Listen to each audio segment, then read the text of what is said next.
And you remember I was discussing yesterday one tea bowl.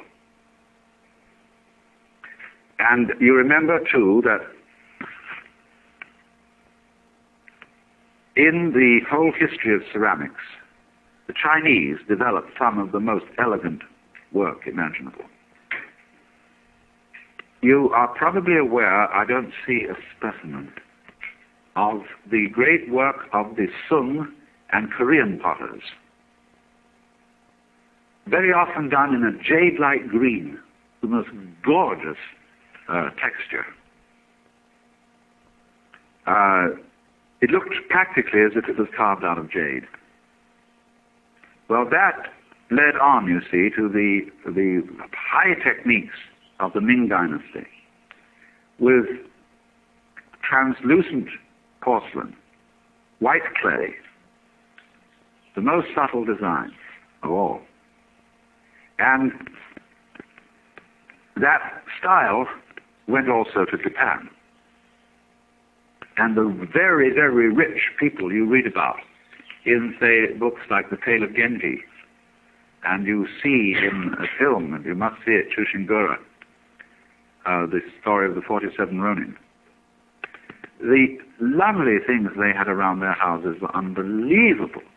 The lacquer, the boxes in pure gold, and, it was delicious stuff. Now, what happened? The people who practiced then suddenly got an eye for the beauty of the ordinary. There were two reasons for this. One was that they became fascinated with what happened spontaneously, what pattern a brush would make when handled roughly and the hairlines were shown. They also, because they practiced Zazen, which is sitting quietly, not thinking of anything special, but having a completely open mind, that puts you into a state where you get much better eyes and ears than you ordinarily have. You start really seeing things.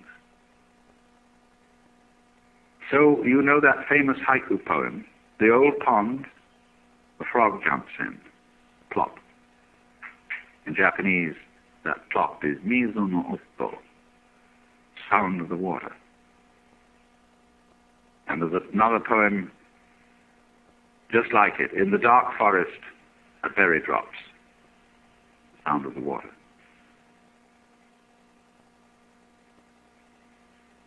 Somebody suddenly realized, you see, just the sound of the water is marvelous. That's all. Or they found that they kept getting in very, very cheap Korean rice bowls. The poorest, cheapest kind for peasants to eat out of. And suddenly it struck one of these Zen masters that that was an incomparably beautiful object. Nobody had seen this before. They also have the simplest wooden ladles, bamboo, and then a stick in it for use in the kitchen. And one day somebody noticed that this ordinary, everyday kitchen utensil was just lovely.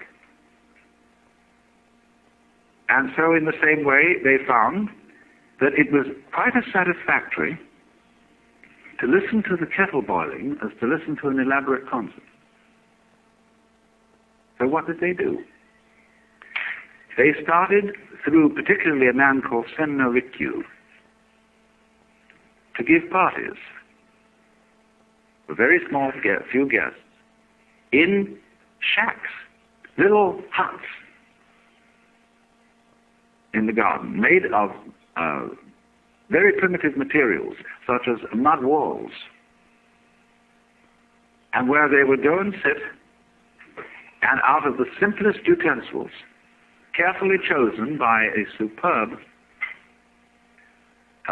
artist, they would simply sit and enjoy the uncomplicated life. And so was born the tea ceremony. They started through particularly a man called Seabury-Western to give parties, a very small few guests, in shacks, little huts in the garden, made of very primitive materials, such as mud walls, and where they would go and sit, and out of the simplest utensils, carefully chosen by a superb artist, they would simply sit and enjoy the uncomplicated life. And so was born the tea ceremony.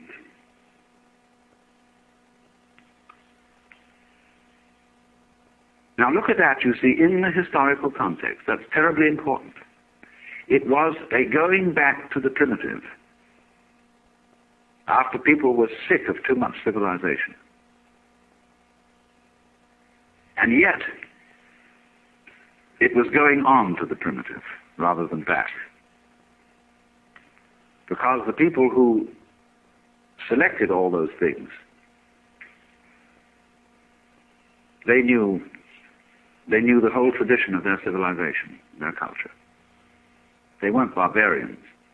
What's happened today is this. Tea ceremony is essentially something to enjoy. And there are a few men left who know how to serve tea ceremony. And it's an extremely congenial, quiet get-together of easy conversation, simple and unostentatious manners, and really lovely things to look at. I was present at a tea ceremony celebrated by a Zen monk who happens to be an American. And he's a man who has done a lot of mountaineering. And he has, therefore, with him at all times, the sort of equipment. That knowledge would prevent us from being surprised by the work of these people, because we would know how it's done. And when you know how something is done, it doesn't surprise you. That's why there's a Zen poem that says, if you ask where the flowers come from, even the god of spring doesn't know. Certainly the god of spring would be supposed to know where the flowers come from. But the truth of the matter is he doesn't. And so in the same way, if you ask the Lord God, how do you create the universe? He said, I have no special method.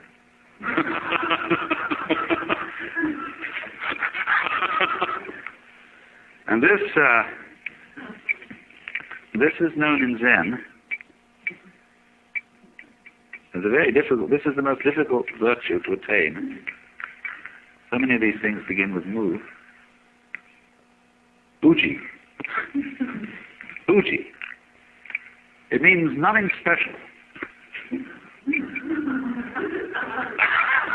It means no business, no artificiality. In American current, real cool.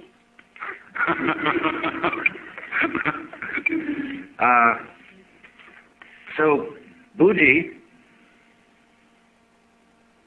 is where something doesn't stand out like a sore thumb.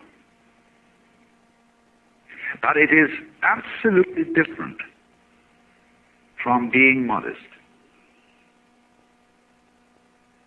A Buji person may be immodest in the sense that if he knows he can do something well, he just says he can. He doesn't go at all sorts of blushing violet techniques. Buji, you see, is this mysterious quality of nothing special, no special method. Because if there is, let me repeat, if we do know the method and we know it infallibly, it ceases to be interesting. There are no surprises left. And the moment the element of surprise is gone, the zest of life is gone. That, you see, is why it's very difficult to teach Zen to yourself. Because you can't easily surprise yourself.